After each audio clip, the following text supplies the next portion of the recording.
पार्वती प्रियपुत्राय पूर्वा सन्ध्या प्रवर्तते। उत्तिष्ठ गजराज्यास्य कर्तव्यं लोकपालनम्। उत्तिष्ठोत्तिष्ठ विघ्नेश उत्तिष्ठ गणनायक। उत्तिष्ठ गिरिजापुत्रा जगतां मङ्गलं कुरु। श्रीकाणिपाकवरसिद्धिविनायकत्वं प्रीत्याद्य जागृहि कुरु प्रियमङ्गलानि। त्रैलोक्यरक्षणकराणि महोज्ज्वलानि। श्रीमद्विनायक विभो तव सुप्रभातम्। श्रीमद्विहारपुरवास शिवात्मजात कूपोद्भवाद्भुतविलास स्वयंभूमूर्ते। श्रीदेव शङ्खलिखिताश्रितपादपद्मा। श्रीमद्विनायक विभो तव सुप्रभातम्। श्रीनारिकेळवनशोभितपुष्टिगात्र क्षीराभिषिक्त शुभविग्रह तत्त्वमूर्ते। दिव्याङ्गमूषिक सुवाहन मोदरूप। श्रीमद्विनायक विभो तव सुप्रभातम्। श्रीकाणिपाकवरभूतलवासतुष्ट हे आदिपूज्य अरुणारुण भानुतेज। प्राचीदिशाम्बरमिदं रविकान्तिनिष्ठं। श्रीमद्विनायक विभो तव सुप्रभातम्। श्रीबाहुदा शुभतरङ्ग सुबाहुदत्त सुस्निग्ध शीतलकणानपि सङ्गृहीत्य प्रभातवायुरिह यास्यति सेवनाय। श्रीमद्विनायक विभो तव सुप्रभातम्। गौरीकराम्बुज सुलालित दिव्यवक्त्र श्रीकण्ठमानसमुदाकर मोदरूप। कैलासशैलशिखरस्थित बालभानो श्रीमद्गणेश्वर विभो तव सुप्रभातम्। दूर्वाङ्कुराणि जलजानि सुपुष्पकाणि बिल्वानि पूजनविधौ च सुसज्जितानि। नित्यार्चनोत्सुकमदोत्कटवारणास्य श्रीमद्गणेश्वर विभो तव सुप्रभातम्। हृत्कूपमध्य समुपस्थितचित्स्वरूप कूटस्थतत्त्वमिदमेव हि बोधनेन त्वामत्र भासि विदधासि समस्तशोभान्। श्रीमद्गणेश्वर विभो तव सुप्रभातम्। श्रीमुद्गलाख्यमुनिसन्नुत सच्चरित्र वासिष्ठगृत्समदमुख्य ऋषीश्वरीत्या वेदोक्तदेवगणमन्त्रगणादिनाथ। श्रीमद्गणेश्वर विभो तव सुप्रभातम्। ऋग्वेदकीर्तितगणाधिपज्येष्ठ राजा त्वं ब्रह्मणस्पतिरिति प्रकटीकृतोऽसि। आधर्वशीर्षमनुमन्त्रित दिव्यमूर्ते श्रीमद्गणेश्वर विभो तव सुप्रभातम्। ब्रह्मादिदेव परिकीर्तित वेदपाठाः त्वच्छूर्पकर्णकुहरौ प्रविशन्ति देवाः। श्रुत्याधुनैव परिपालय धर्मसङ्घान्। श्रीवल्लभेश भगवन् तव सुप्रभातम्। हेरम्बलम्ब जठराद्भुत दिव्यगात्र प्रारम्भपूजनमिदं दयया गृहीत्वा सर्वाशुभानि परिनाशय सर्वपुत्र। श्रीवल्लभेश भगवन् तव सुप्रभातम्। भानुदयेन न हि दृश्यति चन्द्रबिम्बं त्वत्फालदेश शशिरेव विभाति नित्यं। सत्यस्वरूप निगमागम सन्नुताङ्घ्रे श्रीवल्लभेश भगवन् तव सुप्रभातम्। कालाग्निरुद्रसुतकालनियामकत्वं कालानुकूलफलदोऽसि कलामयोऽसि। कल्याणकारक कलाधर शेखरोऽसि। श्रीवल्लभेश भगवन् तव सुप्रभातम्।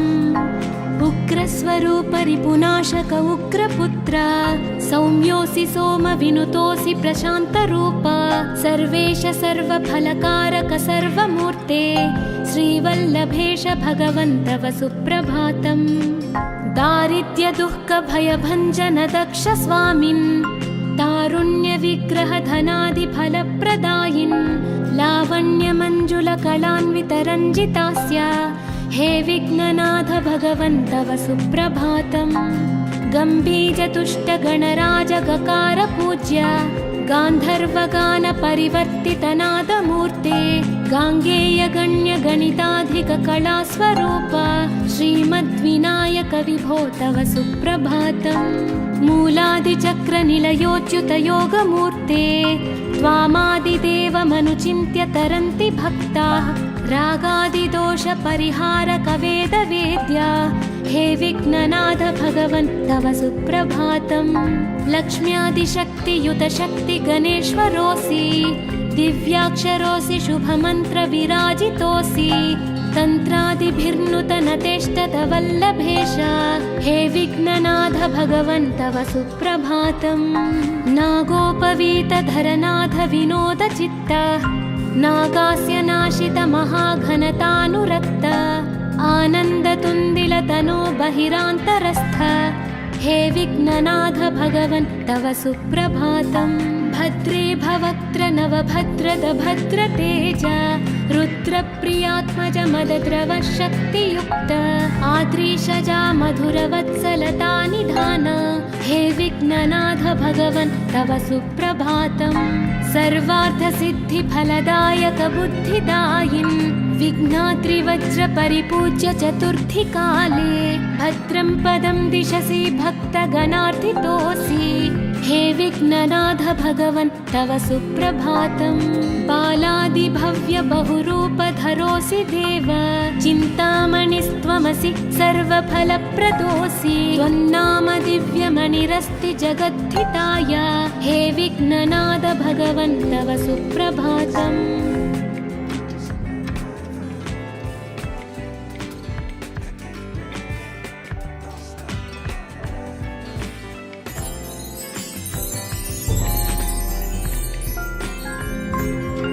पार्वती प्रियपुत्राय पूर्वा सन्ध्या प्रवर्तते उत्तिष्ठ गजराज्यस्य कर्तव्यं लोकपालनम् उत्तिष्ठोत्तिष्ठ विघ्नेश उत्तिष्ठ गणनायक उत्तिष्ठ गिरिजापुत्रा जगतां मङ्गलं कुरु श्रीकाणिपाकवरसिद्धिविनायकत्वं प्रीत्याद्य जागृहि कुरु प्रियमङ्गलानि त्रैलोक्यरक्षणकराणि महोज्ज्वलानि श्रीमद्विनायक विभो तव सुप्रभातम् श्रीमद्विहारपुरवास शिवात्मजात कूपोद्भवाद्भुतविलास स्वयंभूमूर्ते श्रीदेव शङ्खलिखिताश्रितपादपद्मा श्रीमद्विनायक विभो तव सुप्रभातम् श्रीनारिकेळवनशोभितपुष्टिगात्र क्षीराभिषिक्त शुभविग्रह तत्त्वमूर्ते दिव्याङ्गमूषिक सुवाहन मोदरूप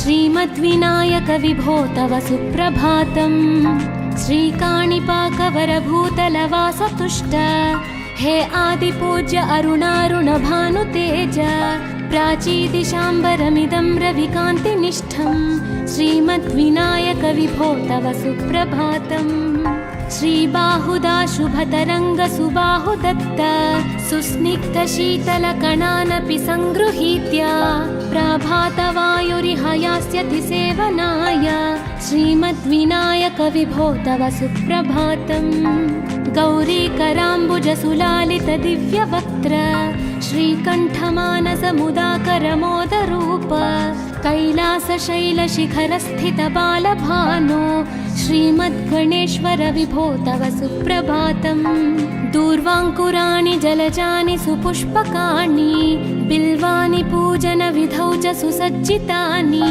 नित्यार्चनोत्सुकमदोत्कटवारणास्य श्रीमद्गणेश्वर विभो तव सुप्रभातम् हृत्कूपमध्य समुपस्थितचित्स्वरूप कूटस्थतत्त्वमिदमेव हि बोधनेन त्वामत्र भासि विदधासि समस्तशोभान् श्रीमद्गणेश्वर विभो तव सुप्रभातम् श्रीमुद्गलाख्यमुनिसन्नुत सच्चरित्र वासिष्ठगृत्समदमुख्य ऋषीश्वरीत्या वेदोक्तदेवगणमन्त्रगणादिनाथ श्रीमद्गणेश्वर विभो तव सुप्रभातम् ऋग्वेदकीर्तितगणाधिपज्येष्ठराज त्वं ब्रह्मणस्पतिरिति प्रकटीकृतोऽसि आधर्वशीर्षमनुमन्त्रित दिव्यमूर्ते श्रीमद्गणेश्वर विभो तव सुप्रभातम् ब्रह्मादिदेव परिकीर्तितवेदपाठाः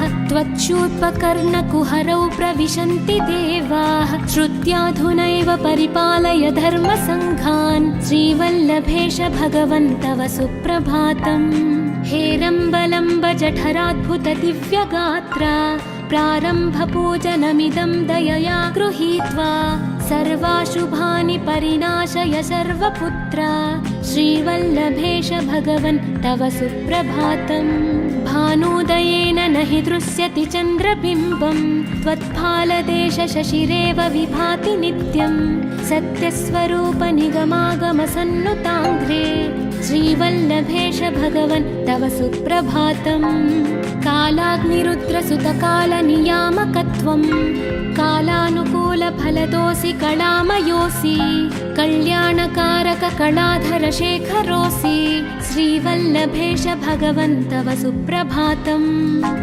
उग्रस्वरूप रिपुनाशक उग्रपुत्र सौम्योऽसि सोमविनुतोऽसि प्रशान्तरूप सर्वेश सर्वफलकारक सर्वमूर्ते श्रीवल्लभेश भगवन् तव सुप्रभातम् दारिद्र्य दुःख भयभञ्जन दक्ष स्वामिन् तारुण्य विग्रह धनादि फलप्रदायिन् लावण्य मंजुल कलान्वित रञ्जितास्य हे विघ्ननाथ भगवन् तव सुप्रभातम् गम्भीर तुष्ट गणराज गकार पूज्य गान्धर्वगान परिवर्तित नादमूर्ते गाङ्गेय गण्य गणिताधिक कलास्वरूप श्रीमद्विनायक विभो तव सुप्रभातम् मूलादिचक्र निलयोच्युत योगमूर्ते त्वामादिदेवमनुचिन्त्य तरन्ति भक्ताः रागादिदोष परिहारक वेदवेद्य हे विघ्ननाथ भगवन् तव सुप्रभातम् लक्ष्म्यादिशक्तियुत शक्ति गणेश्वरोऽसि दिव्याक्षरोऽसि शुभमन्त्र विराजितोऽसि तन्त्रादिभिर्नुत नतेष्टत वल्लभेश हे विघ्ननाथ भगवन् तव सुप्रभातम् नागोपवीत धरनाथ विनोद चित्त नागास्य नाशित महाघनतानुरक्त आनन्दतुन्दिल तनो बहिरान्तरस्थ हे विघ्ननाथ भगवन् तव सुप्रभातम् भद्रे भवक्त्र नवभद्रद भद्रतेज रुद्रप्रियात्मज मदद्रव शक्तियुक्त आद्रीशजा मधुरवत्सलता निधान हे विघ्ननाथ भगवन् तव सुप्रभातम् सर्वार्थसिद्धिफलदायक बुद्धिदायिन् विघ्नात्रिवज्र परिपूज्य चतुर्थी काले भद्रं पदं दिशसि भक्तगणार्थितोऽसि हे विघ्ननाथ भगवन् तव सुप्रभातम् बालादिभव्य बहुरूपधरोऽसि देव चिन्तामणिस्त्वमसि सर्वफलप्रदोऽसि त्वन्नाम दिव्यमणिरस्ति जगद्धिताय हे विघ्ननाथ भगवन् तव सुप्रभातम्